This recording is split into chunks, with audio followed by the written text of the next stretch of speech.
Yeah, over the years we've visited a lot of mining sites, visited a lot of civil construction sites.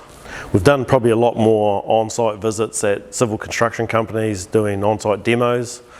They've all got the same issue, is just trying to track loads, truckloads, multiple truckloads from different contractors, and making sure that everyone's running efficient.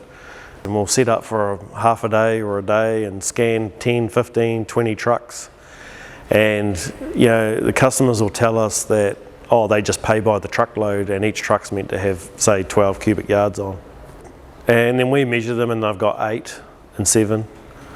And you go, well, if you actually loaded that truck to 12 cubic yards and it went out, then you'll do less loads. If it's only got 8, every 3 loads you've got to do another load to move the same amount of material. And then there's the cost of that. How much does that truckload cost them? Is it a $200 truckload that now they've got to do 3? They do 3 loads and they've got to do an extra one, so it's costing them an extra $200.